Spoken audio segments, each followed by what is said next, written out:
الحمد لله وحده والصلاة والسلام على من لا نبي بعده وعلى آله وأصحابه أجمعين. رب اشرح لي صدري ويسر لي أمري واحلل عقدة من لساني يفقه قولي آمين يا رب العالمين. أعوذ بالله من الشيطان الرجيم. بسم الله الرحمن الرحيم. وبشر الذين آمنوا وعملوا الصالحات أن لهم جنات تجري من تحتها الأنهار كلما رزقوا منها من ثمرة رزقا قالوا هذا الذي رزقنا من قبل وأتوا به متشابها ولهم فيها أزواج مطهرة وهم فيها خالدون. صدق الله مولانا العظيم. خوږو او قدرمنو حاضرینو، السلام علیکم ورحمة الله وبرکاته. تیر درس کې موږ او تاسې د جنت په ارتباط باندې آیت شریف بیان کو. وبشر الذین آمنو، وبشر او ته زیری ورکه ای پیغمبره الذین آمنو، هغو کسانو ته چې دوی ایمان راوړی ده، وعملو الصالحات او دوی نیک عملونه کړي دي. ان لهم جنات، یعنی بان لهم جنات، په دې سره زیری ورکه چې د دوی دپاره جنتونه دي، تجري من تحتها الانهار، چې جاري به وي لاندې تر دې جنتونو نهرونه او بیالې. بیالې موږ ویلې وې چې 4 بیالې به یې، یوه ویاله د شرابو ده، بله ویاله د شهدو ده د عسلو، او بله ویاله د اوبو ده، او بله ویاله به هم د شیدو وي. دا به جنتیانو ته ورکول کېږي. بل میوې به په دنیا کې چې کومې میوې وي هغه قسم رنګونه به یې وي، د دې لپاره چې جنتیان ځینې خسته نه شي او داسې ونه وایي چې دا خو نوې میوې دي، دا به څنګه ولګېږي او دا به کوم په زړه کې څه ور ونه ګرځي، نو الله جل جلاله هغه د دنیا په شکل میوې ورکوي. رنګ به یې دغه وړ وي، خو خوند به یې د جنت د میوو خوند وي، هغه به بیا داسې خوند نه وي لکه د دنیا د میوو. نو متشابه میوې به ورته ورکړل شي. متشابه دا معنا چې د دنیا له میوو سره برابرې. حتی ځینې تفاسیرو خو لا دام لیکلي دي چې 2 ډوله میوې به ورکړل شي. یو قسم یعنی متشابه دا معنا چې 2 قسمه، یو له بله سره په خوند کې مشابه او په رنګ کې سره بدلې. د جنتیانو لپاره به په جنتونو کې حورې وي، ازواج بیبیانې به وي، مطهرتون پاکې. څنګه پاکې؟ یعنی نه به حیض ورځي، نه به نفاس ورځي، نه به یې پزه بهیږي، نه به خیرنې وي، او نه به هم زړې وي، او نه به یې تعفن او بدبویي ځي، او نه به یې قواره خرافه وي. وهم فیها خالدون، او دوی به په دا جنت کې همیشه وي. د خلود لپاره موږ او تاسې هغه بیان کړی و چې هغه پسه به راوړل شي او حلال به کړی شي، او جنتیانو ته به وویل شي چې بس دا د تاسې مرګ و، د تاسې مرګ ختم سو او تاسې دلته اوسئ. اوس دغه جنت چې څه وړ شی ده، په دې باندې به نن موږ او تاسې څه ناڅه لږ وغږېږو، بیا به وروسته انشاءالله د بل آیت شریف تفسیر او ترجمې ته ورځو. اوس حضرت ابو هریره رضی الله تعالی عنه فرمایي چې مال رسول الله صلی الله علیه و آله وسلم چې پوښتنه وکړه چې دا جنت دا څه وړ ځای ده، نو رسول الله صلی الله علیه وسلم وایي راته وویلې چې یوه خښته یې د سرو زرو ده، او بله خښته یې د سپینو زرو ده، او خاوره یې د زعفرانو ده، او کاڼې یې د مرغلرو او یاقوتو دي. او څوک چې په دې جنت کې داخل شي دا به د همیشه لپاره په جنت کې وي. کله به هم پریشانه کېږي نو او خفګان او په تنګي به نه ورباندې راځي، او هېڅ کله به مرګ هم نه ورته راځي، او نه به یې دا جامې زړېږي او خیرنې کېږي، او نه به یې ځواني ختمېږي د جنتیانو. دغه د جنت او د جنتیانو حال ده. د ابو هریره رضی الله تعالی عنه په پوښتنه کې چې له رسول الله صلی الله علیه و آله وسلم چې کړی و. اوس دلته احادیثو کې راځي چې د ابو جنت کې دلته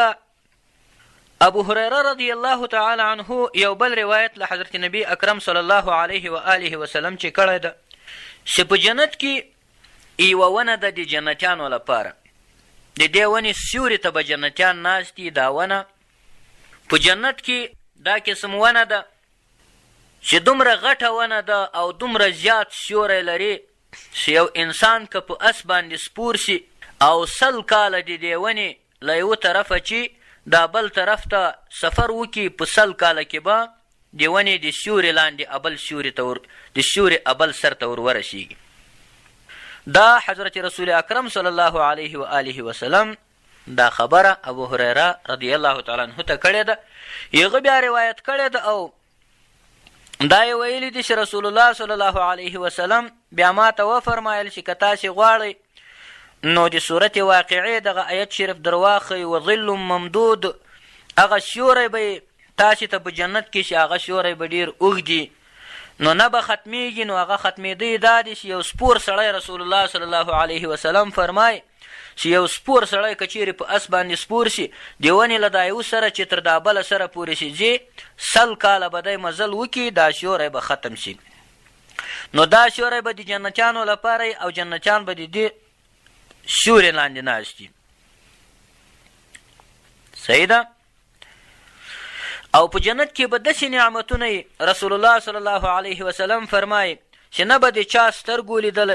لیدلی وي او نه به د چا غوږونو اورېدلی وي او نه به د چا په ګمان او په خیال کې راغلی وي. لا عین رأت ولا اذن سمعت ولم تختر ببال المخلوق، نه به د چا سترګو لیدلی وي دا نعمتونه، نه به د چا غوږونو اورېدلی وي او نه به د چا په ګمان او په خیال کې راغلی وي. او د دې خبرې لپاره د قرآن کریم دغه آیت شریف دلیل ده. فلا تعلم نفس ما اخفی لهم من قرة اعین. فلا تعلم نو علم نه لري نه پوهیږي نفس هیڅوک ما په هغه نعمتونو باندې اخفی لهم چې پټ سوي دي د دوی دپاره من قرة اعین د سترګو له سړېدا څخه چې د انسان سترګې پې سړېږي کوم هغه نعمتونه چې الله جل جلاله په جنت کې دوی ته پیدا کړي دي په دې باندې هیڅ نفس علم نه لري. لا عین رأت ولا اذن سمعت ولم تختر ببال المخلوق، نه د چا سترګو لیدلی دي نه د چا غوږونو اورېدلی دي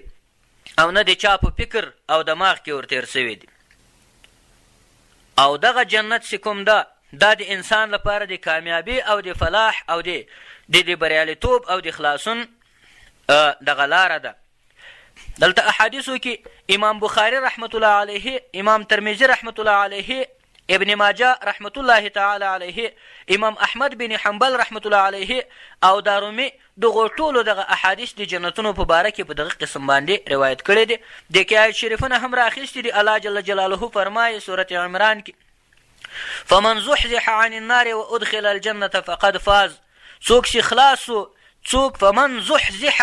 څوک چې خلاص کړی سو عن النار له اوره د دوزخه چې وادخل الجنة او ورداخل کړی سو جنت ته فقد فاز، نو بېشکه دا سړی چې شی سو دا کامیاب سو،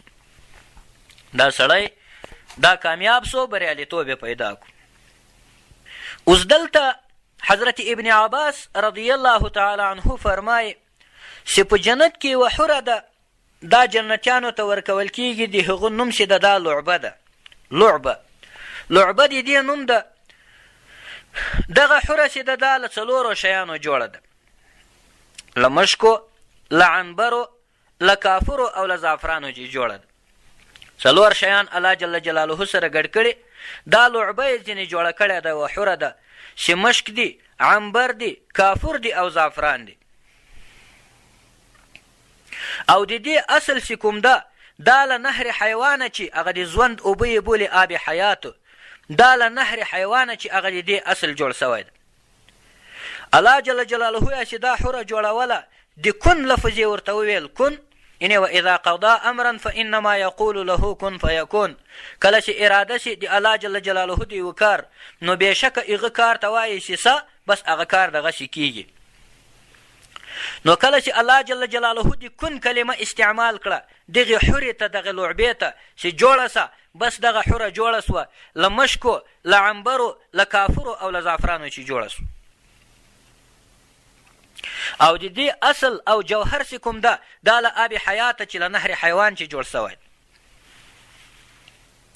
او د جنت دا نورې حورې وای چې کومې دي دغه ټولې حورې د دې حورې په ارمان کې چې کشکې موږ دا لیدلی وای هر جنتي ته الله جل جلاله دغه یوه یوه پټه کړې ده، چیرې پټ ځای ورته ایښې ده او چیرې پټ ځای ورته کېنولې ده، نورو حورو ته یې هم نه ورښکاروي. هره حوره د دې د سیل او د نندارې په ارمان کې ده. د جنت حورې په دې ارمان کې دي چې کشکې موږ دغه لعبه لیدلی وای. او که د دې وای دا ناړې دومره خوږې دي د دې حورې ناړې دومره خوږې دي که چیرې په دا بسته سمن په دریاب کې په سمندر کې ناړې توکي دا د ټول دریاب اوبه به څښې سي دا به خوږې سي دا حوره الله جل جلاله جنتیانو ته تیاره کړې ده ناړې دومره خوږې دي که چیرې دا په سمندر کې توکي نو دغه د ټول سمندر اوبه به څښې سي دا به د یو دریاب او د بحر د دې ټولو اوبه به څښې سي دا به خوږې سي حضرت ابن عباس رضی الله تعالی عنه فرمایي مګر یوه خبره سته چې د هغې په سینې باندې ورلیکلي دي د هغې په سینې الله جل جلاله په خپل قدرت سره لیکلي دي چې که څوک غواړي چې دا حوره ځان ته حاصله کړي او دا وړ حوره ورته پیدا شي او ورته حاصله شي نو هغه د الله جل جلاله په اطاعت کې ژوند تیر کړي که څوک غواړي چې دغه حوره ترلاسه کړي د جنت دا حوره ترلاسه کړي نو هغه د څه وکړي هغه د الله جل جلاله په اطاعت او فرمانبردارۍ کې وخت تیر کړي نو دا به جنتیانو ته الله جل جلاله دا ورکوي اوس داسې د جنت دغه ځمکه او د هغو له څه شي جوړ ده حضرت مجاهد رحمت الله تعالی علیه په مفسرینو کې مشهور مفسر ده دا فرمایي چې د جنت دغه ځمکه او دغه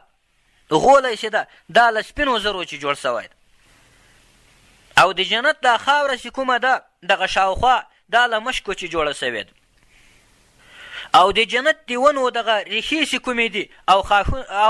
دغه کته په ځمکه کې چې تللې دي دغه ریښې هم ټولې له سپینو زرو جوړې سوې دي او د جنت د ونو دا خاښونه چې دي دا له مرغلرو او زبرجدو چې جوړ سوي دي او دغه پاڼې او دغه میوه د جنت چې ده دا به تر دا خاښو لاندې وي هر څوک چې دغه میوه غواړي چې وخوري نو د هغه لپاره هېڅ حرج او هېڅ مشکل نشته که څوک ناست وي په ناستو به دا میوه ورته رارسېږي که څوک ولاړ وي په ولاړو به ورته رسېږي که څوک پراته وي په پروتو به ورته رسېږي یعنې داسې میوې دي په دې جنت کې چې په اراده د انسان سره شکېږي او په خوله د انسان کې تویېږي او بې زدولو تېرېږي او په ذریعه د خولو سره د انسان له بدنه چې خارجېږي او د خولو به یې هم د مشکو او د عنبرو او د عطرو بوی ځي په جنت کې به بولې نه وي په جنت کې به تشې او ډکې بولې نه وي په جنت کې به د پزې مواد نه وي په جنت کې به دغه بلغم او دغه مردار خواره شیان هېڅ هم نه وي انسان جنتیان چې کوم خوراک خوري دا به د جنتیانو په اراده سره راشکېږي او د جنتیانو په خوله کې به تویېږي او بې زولو به تېرېږي او په ذریعه د خولو سره به د انسان له بدنه خارجېږي او د خولو به یې هم د مشکو او د زعفرانو بوی ځي خاښونه د جنت چې دي دا به ډېر رانږدې انسانانو ته الله جل جلاله فرمایي وذللت قطوفها تذلیلا دا د جنت میوه به بلکل نږدې په ولاړ او په ناسته او په پروتو په ټولو طریقو باندې به دا خوړل کېږي او حاصلېږي اوس دغه حضرت ابو هریره رضی الله تعالی عنه یو بل قول را نقل کړی ده وای رسول الله صلی الله علیه وسلم راته وفرمایل چې ما دې په هغه ذات باندې قسم وي چې الله جل جلاله کتاب ورباندې نازل کړی ده چې جنتیان به په دا جنت کې د حسن او د جمال او د ښکلا په وجه باندې دومره زیاتېږي لکه څرنګه چې په دنیا کې په دوی باندې دغه سپینګیرتوب ورزیاتېدو او دوی زاړه کېدل په جنت کې به نن په یو حال یې سبا ته به تر هغه په ښه حال باندې بله ورځ به تر هغه په ښه حال باندې بله ورځ به تر هغه ښکلی او خوشنمایې بله ورځ به تر هغه ښکلی او خوشنمایې ښکلا او خوشنمایي چې دا د الله جل جلاله په دربار کې کمېده نه لري پاته سو د الله جل جلاله دیدار موږ او تاسې بیان کړی و په دارالجلال کې حضرت صهیب رضی الله تعالی عنه په دغه باره کې هم یو حدیث روایت کړی اوس یو بل شی چې په جنت کې سته هغه دا ده چې له رسول اکرم صلی الله علیه و آله وسلم چې وایي چا پوښتنه وکړه چې دغه یوم المزید څه شي ته ویل کېږي یوم المزید څه شي ته ویل کېږي رسول اکرم صلی الله علیه و آله وسلم ورته وویل چې په جنت الفردوس کې یو مقام الله جل جلاله پیدا کړی ده چې په هغه مقام کې یوه غونډۍ ده چې هغه له مشکو چې جوړه ده کله چې د جمعې ورځ شي نو د دغې غونډۍ په شاوخوا باندې دلته به منبرونه کېښودل شي او دغو منبرو ته به د خدای جل جلاله نبیان پیغمبران تشریف راوړي او د جمعې په ورځ به دغه د مشکو په غونډۍ باندې په جنت الفردوس کې پیغمبران د خدای جل جلاله دا به ناست وي اوس دې خواته به بیا نور منبرونه وای کېښودل شي چې هغه به د سرو زرو وي او برسېره به دغه شنه یاقوت او زبرجد دا به ورباندې دغه سره یاقوت او زبرجد به ورباندې نښتې وي لکه غمې په دې باندې به صدیقین او شهدا او صالحین چې موږ او تاسې پکې غږېدلې وو دا به پرې ناست دي او جنتیان به هم ټول له دا خپلو بالاخانو او له دا غټو غټو ماڼیو چې دا راکته شي دا به شاوخوا له صدیقینو او نبیینو او شهدا او صالحینو چې ای خواته لرې لرې پسې ناست دي دا ټول به د الله جل جلاله طرف ته متوجه وي او د خدای جل جلاله حمد او ثنا دا به ادا کوي تر هغه پورې به د خدای جل جلاله ثنا وایي چې خدای جل جلاله ورته ووایي چې زه له تاسې چې راضي یم او د ما په دې رضا په وجه باندې تاسې ته ما دا مقام درکو او د ما کرم او د ما مهرباني دا تاسې ته در په نصیب سوه بیا به وایي وروسته له هغه یو پړک ولګېږي یو چمک به ولګېږي یوه تجلا به وسي او د ټولو خلکو ته به د الله جل جلاله دیدار ور په نصیب سي نو په دغې غونډۍ باندې د جمعې ورځ چې کومه ده په جنت کې د جمعې ورځ دا یوم المزید ده یوم المزید هغه ورځ ده چې د جمعې ورځ به یي او په جنت الفردوس کې یوه غونډۍ ده دا له مشکو چې جوړه ده په دې غونډۍ باندې به منبرونه ولګېږي او په دې منبرونو باندې به د خدای جل جلاله پیغمبران ناست دي له هغه بعده به نور منبرونه شاوخوا پسې ولګېږي په هغه باندې به صدیقین او شهدا او صالحین ناست دي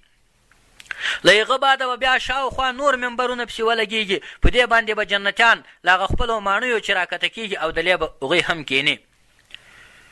ټول چې کله کښېني نو دلته به د الله جل جلاله ثنا او صفت بیان کې د خدای جل جلاله هغه لوی او تعظیم به بیان کې ټول به الله جل جلاله ته متوجه د خدای ثنا او ذکر به بیانوي کله چې د الله جل جلاله ذکر بیان کې او بیان کې له هغه بعده به الله جل جلاله ورته وایي چې ای د ما بندګانو زه له تاسې چې راضي یم او د ما د رضا په سبب باندې ما تاسې ته دا جنت درکو او د ما د رضا په سبب باندې دغه د ما کرم و مهرباني دا د تاسې په نصیب سو وروسته له هغه به یو داسې پړک ولګېږي یوه روښنایي به ولګېږي یوه تجلا به ولګېږي یوه رڼا به جوړه شي چې دا رڼا به کله هم جنتیانو په سترګو باندې نه یې لیدلې حجابونه به پورته شي د الله جل جلاله به خپل دیدار او هغه دیدار خداوندي دا دلته دا خلکو ته حاصل کړي جنتیان به د خدای جل جلاله په دیدار مشرف شي دا بل مقام د الله جل جلاله د دیدار دې ته یوم المزید ویل کېږي نو بیا به هره جمعه دا کار دوام لري داسې به نه وي چې دغه یوه جمعه به یي بله به نه وي هره جمعه به دغه جنتیان راځي دلته به کښېني او نبیین به د غونډۍ په سر ناست دي د مشکو د غونډۍ شاوخوا به هغه صدیقین او شهدا او صالحین ناست دي له هغه ورپه خوا به شاوخوا بیا دا نور پسې ناست دي چې هغه عام جنتیان دي دا به ناست دي الله جل جلاله به دوی ته دیدار ورپه نصیب کوي مګر ګورئ دغه کتابونو لیکلی دي چې بیا به د جمعې تر ورځې هېڅ بله ورځ جنتیانو ته دغومره محبوبه او محترمه نه وي لکه د جمعې ورځ له یوې جمعې به بلې جمعې ته خوشحاله یي چې کشکې بله جمعه زر راشي چې د خپل محبوب الله جل جلاله دیدار وکړو دا د الله جل جلاله دیدار ده احادیثو کې یو بل روایت کې راځي چې الله جل جلاله به د خپلو ملایکو ته وفرمایي چې دا د ما په دوستانو باندې یو څه شی وخوري د ما دوستانو ته یو شی ورکوي چې دوی یې وخوري مختلف نازونه به الله جل جلاله جنتیانو ته ورکوي خپلو دوستانو او عاشقانو ته به مختلف نازونه ورکوي او مختلفې خوشحالۍ به جوړي کله چې الله جل جلاله جنت جوړ کړو نو بیا یې وایي جبرائیل علیه السلام ته وویل چې ای جبریل امینه ته ورسه ما جنت جوړ کړی دی یارې په جنت کې راوګرځه او جنت وګوره کله چې وایي جبرائیل علیه السلام جنت ته ورغی او ورداخل سو په جنت کې راوګرځېدو هغه د جنت هغه خوشحالۍ یې ولیدلې هغه د جنت نعمتونه یې ولیدل هغه د جنت میوې یې ولیدلې هغه د جنت جامې یې ولیدلې هغه د جنت خوشبیان یې ولیدې نو وایي چې بېرته راووت الله جل جلاله ته یې وفرمایل وعزتک لا یسمع بها احد الا دخلها ای خدای جل جلاله د ما د تا په عزت باندې قسم یې چې هېڅوک به هم ما چې دا د جنت نوم نه واوري تر څو چې ځان ور داخل کړی نه وي چې هسې نوم د جنت څوک واوري دی به ځان ور داخلوي نو یوه حدیث شریف کې راځي چې الله جل جلاله به د خپلو ملایکو ته ووایي چې د ما په دوستانو باندې یو څه شی وخورئ. نو دلته به څه وشي؟ د خدای جل جلاله ملایکې به راسي، مختلف قسمونه خوراکونه به راوړي، میوې به راوړي، ډېر ښه ښه شیان به راوړي. خو دا چې دا جنتیان خوري، جنتیان به په خوراک باندې شروع وکړي، په هره ګوله کې به جلا جلا خوند موجود وي. ګورئ پام ورته وکړئ، په هره ګوله کې به جلا جلا نوی نوی خوند موجود وي. د هغه بعده به بیا الله جل جلاله وایي ورته وفرمایي ملایکو ته چې دا خوراک خو پې وکړو، د ما په دوستانو باندې اوس یو څه شی وڅښیه، دوی ته د څښاک لپاره یو څه شی راوړئ. نو څه به وسي؟ نو مختلف مشروبات به راوړل سي، هغه د جنت هغه شراب، د جنت اوبو، د جنت شیدې، د جنت شهد، او هغه د جنت پیپسیانې، او هغه د جنت کوم نوي نوي شیان چې هغه موږ او تاسې خو دغه پیپسیانې او کوک او فرسټ او ډیو او دغه میرانډا او کوکا کولا دا خو موږ او تاسې مخکې نه ولیدلي، دغه جوس دغه دا اوس پیدا سو، دا په دنیا کې موږ او تاسې ته پیدا سو. د خدای جل جلاله په نسبت باندې هغه د جنت هغه مشروبات به څو قسمه او څو ډوله به یې تاسې پام ورته وکړئ. د موږ په نزد خو شی دي او خو ختمیږي او تمامیږي، وما عند الله باق، کوم شی چې الله جل جلاله سره دی هغه نه ختمیږي او تمامیږي نه. نو دا مختلف شیان دا به په دوی باندې وچښل شي. د یوه شي د یوه ذائقه او خوند به وایي له بلې ذائقې چې مختلف وي، هېڅکله به هم دوه داسې مشروبات نه وي چې خوند به یې سره یو شی. نو کله چې وعدې له څښاکه چې هم فارغ شي، نو الله جل جلاله به ورته وفرمایي چې زه د تاسې رب یم، کومه وعده چې ما له تاسې سره کړې وه هغه مې پوره کړه، اوس چې تاسې له ما چې څه شی غواړئ هغه به تاسې ته در کوم. نو وایي جنتیان به ورته ووایي چې یا الله جل جلاله موږ له تا چې د تا رضا او د تا خوشحالي غواړو، خدایه پاکه ته راضي شي. دوه درې وارې به الله جل جلاله ورته ووایي چې ګوره ای د ما بندګانو، ما له تاسې سره وعده د جنت کړی او د نعمتونو هغه خو مې درکړو، اوس چې له ما چې تاسې زیات څه شی غواړئ هغه زه تاسې ته در کوم. نو جنتیان به بیا ورته ووایي چې یا الله جل جلاله موږ د تا رضا غواړو، صرف ته را چې راضي سه دغه د موږ لپاره بس. نو الله به څه ورته ووایي؟ الله جل جلاله له طرفه به غږ پې وشي، وایي بس زه له تاسې چې شی سوم، زه له تاسې چې راضي سوم، زه له تاسې چې راضي سوم. یو معشوق یو محبوب چې خپل حبیب او عاشق ته وایي چې بس زه له تا چې په تمامه معنا خوشحاله یم او زه له تا چې بشپړې ښې خاطرې لرم، نو دا تاسې پام وکړئ، دا به څه. نو الله جل جلاله به ورته ووایي چې زه له تاسې چې راضي سوم او د ما نعمتونه تر دې هم زیات دي، نن به زه تاسې ته هغه اعزاز در کوم چې ما چې کوم اعزازونه تاسې ته در کړي دي تر دغو ټولو به دا زیات دي. نو له دې سره سم به وایي پردې لرې سي او دوی به د الله جل جلاله دیدار ته وګوري، د خدای په دیدار به ځانونه ماړه کړي. الله جل جلاله به خپل دیدار په تمامه معنا باندې خدای ته وروښيي. دلته به نو دی کله چې خدای جل جلاله ته وګوري، د الله جل جلاله هغه جلال او جمال وویني، د خدای جل جلاله هغه ښکلا او زیبایی او حسن وویني، د الله جل جلاله هغه ذات وویني او په خپلو سترګو یې وویني، او د دوی سترګو ته د جنت د نعمتونو افتخار خو وي حاصل، بلکې د الله جل جلاله د دیدار افتخار ورته حاصل شي. نو دلته به دوی له ډېرې خوشحالي وایي پړ مخې ټول په سجده باندې پرېوځي، ټول به الله جل جلاله ته په سجده باندې پراته د خدای جل جلاله تسبیح او تحلیل به بیانوي، الله جل جلاله ته به هغه تقدیس او پاکي بیانوي. بیا به الله جل جلاله ورته وفرمایي چې تاسې سرونه راپورته کوئ، دغه خو د عبادت ځای نه ده، د عبادت ځای خو په دنیا کې و، په دنیا کې تاسې د الله جل جلاله عبادتونه کړي وو، هغه د تکلیف او د تکلف ځای و، هغه باندې ما تاسې مکلف کړي واست، دا خو جنت ده، دا د عبادت ځای نه ده، دلته ما تاسې د عبادت لپاره نه یاست راوستي. بیا به نو وایي څه وشي، دوی به سرونه راپورته کړي او د جنت هغه ټول نعمتونه به د الله جل جلاله د دیدار په وجه باندې له دوی چې هېر سوي، او د خدای جل جلاله دیدار به دوی ته دومره محبوب ګرځېدلی چې ټول نعمتونه به یې په یاد هم نه وي. نو دلته به څه وشي؟ تر دا عرش لاندې، دغه عرش عظیم چې ده، تر دې لاندې به یوه هوا، دا د عرش لاندې یو څو غونډۍ دي، وایي سپینې سپینې غونډۍ دي، له دې غونډیو چې به یوه هوا راپورته شي چې د مشک اوبه به یې ځي، دا هوا به وچلیږي په ټولو جنتیانو باندې، او دا هوا به راځي د جنتیانو په سرونو به لګېږي او د جنتیانو د اسونو په سرونو باندې به لګېږي او د هغو په تندو باندې به مشک ورخواره کړي، د جنتیانو په تورو ویښتانو باندې، په دا پاکو ویښتانو باندې به تور مشک دا به ور وموښي، دا هوا دا شمال، او د جنتیانو د اسانو په دغه تندو باندې به دا ور وموښي. نو جنتیان به هغه څڼې به یې باد وهي او دغه د اسانو څڼې به یې باد وهي او جنتیان به خپلو مقاماتو ته د الله جل جلاله له لورې له مېلمستیا چې فارغ سوي او خپلو ځایونو ته به روان. کله چې دوی هغه خپلو جنتونو ته ورسېږي نو هغه حورې به مخکې ورته راوتلي، هغه ولدان او غلمان به مخکې ورته راوتلي، هغه کسان هغه خادمانو خدمت دا به ټول د باندې ورته راوتلي. کله چې دوی وویني چې په پیکو او په هغه زلفو په ویښتانو باندې مشک خواره دي او د اسانو په هغه تندو باندې مشک خواره دي او هغه خوشبویي یې لګېږي، نو د دوی په دا مخونو کې به ښکلا دومره زیاته سوې د الله جل جلاله د دیدار په وجه باندې چې هغه ټول هغه حورې او هغه غلمان او هغه خدمه دا به ټول ورته څه شي، حیران به ورته پاتې شي او ورته وایي به چې تاسې په مخکې خو دغومره ښکلا مخکې نه وه، دا تاسې له کومه کړې ده؟ دوی به ورته چې دا د الله جل جلاله د دیدار برکت. اوس داسې جنتیان به څومره اوږده او څومره بې قد او قامت یي. په دې کې حضرت عکرمه رضی الله تعالی عنه فرمایي چې جنتیان به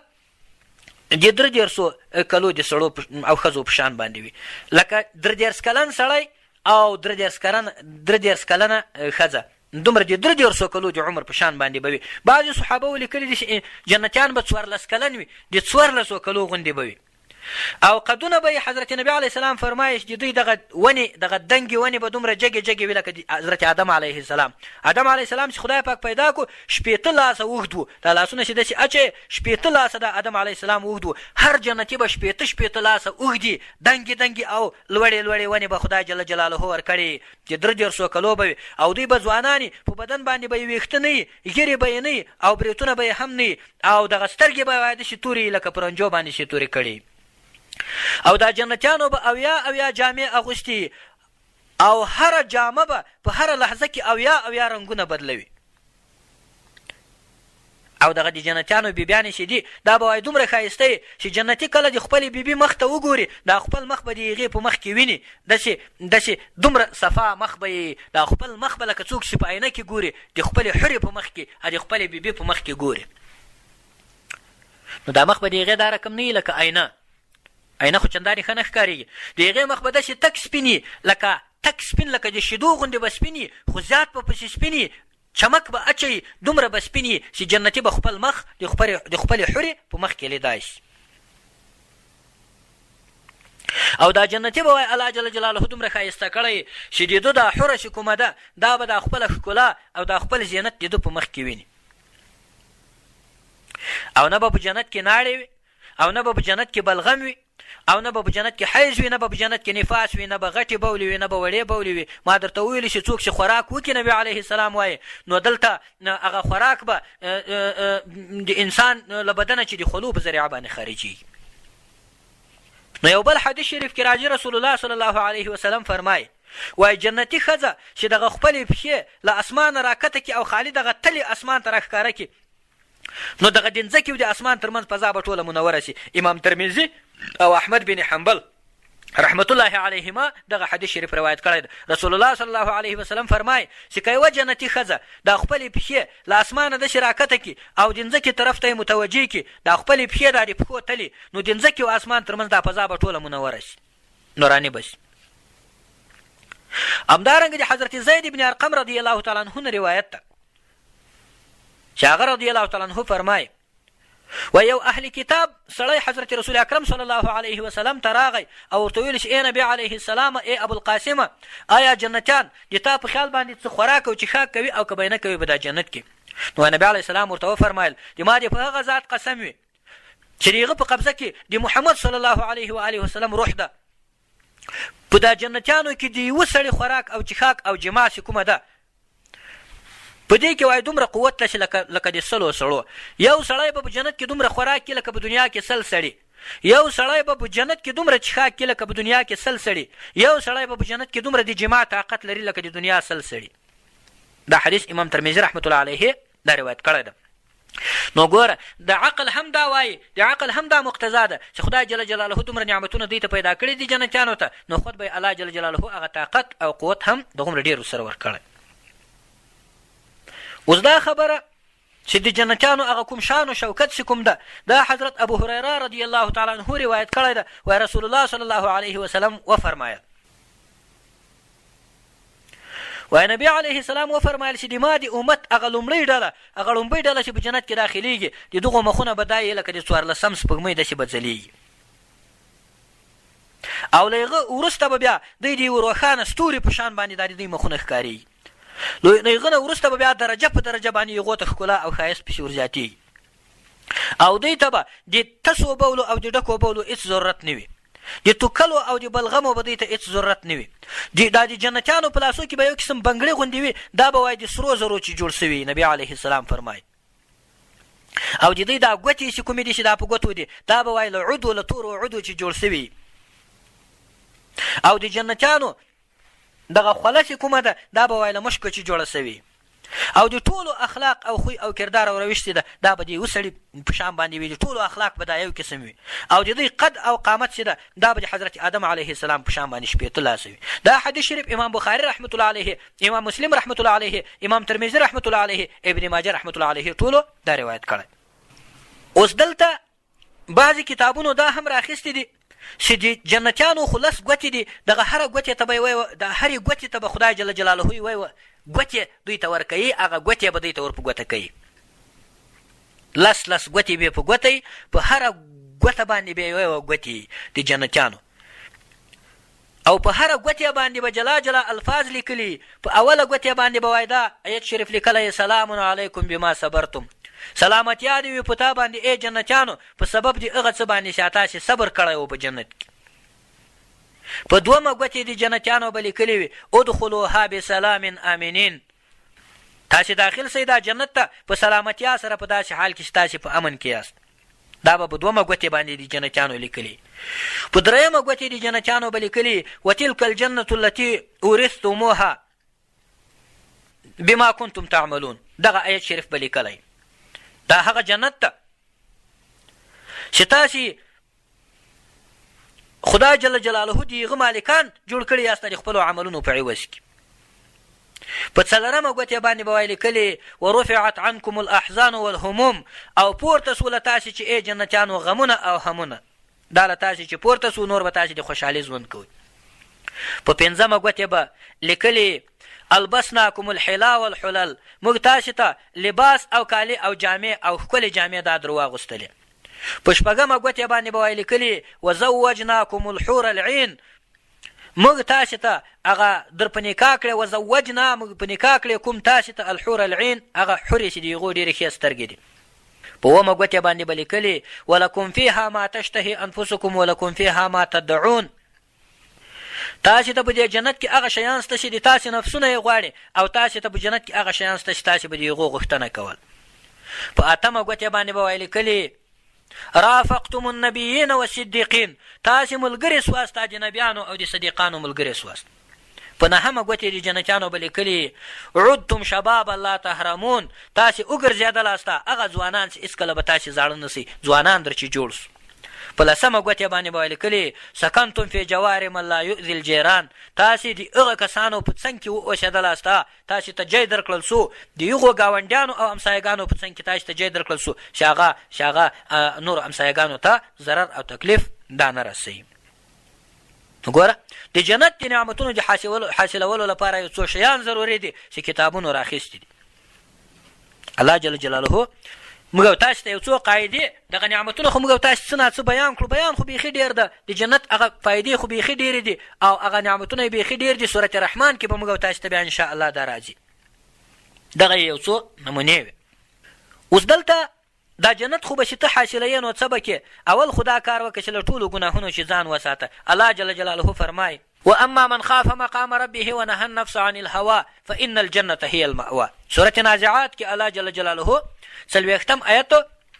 خدای جل جلاله ذکر کړی ده واما من خاف مقام ربه او دومره خبره ده هغه څوک چې ویریږي د خدای جل جلاله په حضور کې لدرېدا چې ونهى النفس عن الهوى او منع چې د خپل نفس له خواهشاتو نفساني و چې فان الجنه هي المأوى بېشکه جنت به د مرجع او مآب او د ورتللو جای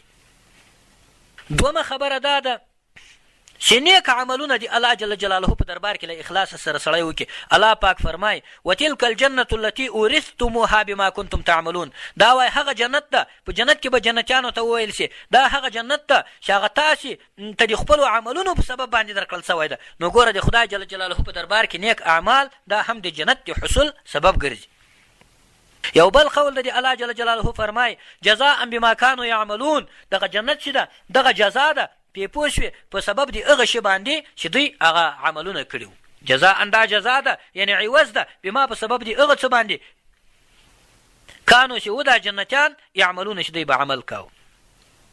څلرمه خبره دا ده چې مقصد یو انسان دی له نیکو خلکو سره کینی، له هغو سره د محبت کوي. رسول اکرم صلی الله علیه وسلم په احادیثو کې فرمایي چې انت مع من احببت المرء مع من احب. سړی به په جنت کې هم یعنې په آخرت کې هم له هغه چا سره وي چې هغه څه شی وي چې په دنیا کې یې مینه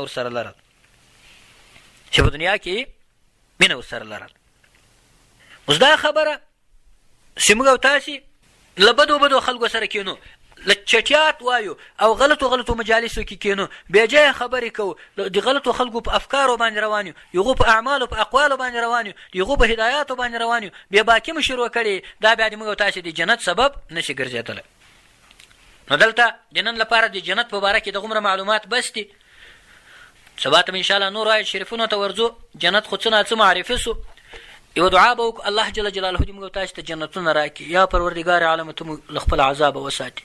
خدای پاکه له جهنم او له سعیر هم وساتي. خدای له سلاسل او له اغلال هم وساتي. یا الله جل جلاله دا موږ چې کوم نن بیان وکړو خدای پاکه دا نعمتونه موږ ته راکړي. یا الله جل جلاله له تا یې غواړو. یا پروردګار عالم دې تا د رحمت په خزانو کې خو هېڅ شی هم کم نه دي. یا الله جل جلاله دا جنت چې دا تا وعده کړې ده له مسلمانانو سره خدای پاکه دا موږ ته راکړي. یا الله دې موږ اعمال داسې برابر کړي چې دغه جنت ته لاره پیدا کو. یا الله دې موږ عقاید داسې برابر کړي چې دغه جنت ته لاره پیدا کو. خدای خصوصي رحمتونه او کرمونه را باندې وکړي. یا الله دې تا فضل او انعام چې دا ډېر عمیم ده مګر موږ باندې خاص فضل و کرم او احسان او مهرباني وکړي. وصلى الله تعالى على خير خلقه ونور عرشه محمد وآله وصحبه أجمعين برحمتك.